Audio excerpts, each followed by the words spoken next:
সকালবেলা ঘুম থেকে তাড়াতাড়ি উঠেছিলাম, মুখ হাত ধুয়ে ফ্রেশ হয়ে কাজে বেরিয়ে পড়লাম। এখন আমি যাচ্ছি কাজের দিকে। আমার ব্যাগটা রয়েছে, সেটা হলো আমাদের কাজের সামান। এই ব্যাগটা প্রতিদিনের মতো আমাকে ডেলি নিয়ে যেতে হবে। এতটাই ঠান্ডা রয়েছে, তার জন্য আমি মাথাতে গামছা বেঁধেছি। আর মাঝে কয়েকটা ভিডিও আমার শেয়ার করা, সেই ভিডিওগুলো তো তোমরা অনেক ভালোবাসা দিয়েছো বন্ধুরা। সকালবেলা না খেয়ে কাজে গেছিলাম, এখন খেয়ে দিয়ে আবার কাজে বেরিয়ে পড়লাম। আর পিছনে দেখতে পাচ্ছ, এই পিছনেটা অনেকগুলো প্লান্ট রয়েছে। এই প্লান্টের মধ্যে আমরা সাইডের যে দেওয়ালগুলো রয়েছে, সেই দেওয়ালের মধ্যে আমরা কাজগুলো করছিলাম। কি কাজ করছি সব কিছু তোমাদেরকে দেখাচ্ছি, চলো আমরা দেখাচ্ছি কি কাজ করছি। এই দেখো সেন্টারিংয়ের কাজ।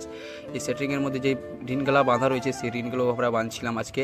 আর এই রিনগুলো বাঁধার পরে আমি একটু বসে তোমাদের কাছে আমার ভিডিওটা শেয়ার করছি। দেখো বন্ধুরা, এখানকার গ্রামের মানুষরা দুটো বল নিয়ে যাচ্ছে, দেখতেই পাচ্ছ।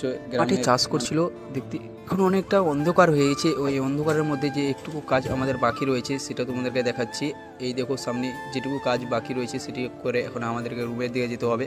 তার কারণ এখন অন্ধকারের মধ্যে কাজটা আমাদেরকে তাড়াতাড়ি করতে হবে। চলো আমি কাজটা এখন তাড়াতাড়ি আসার পর চান টান করে ফ্রেশ হয়ে এখন যাচ্ছি ভান্ডারি রুমের দিকে। যে যাই হোক, আমি এখন খাবার নিতে যাচ্ছি থালা নিয়ে, দেখতেই পাচ্ছ থালা নিয়ে এখন চলে যাচ্ছি খাবার।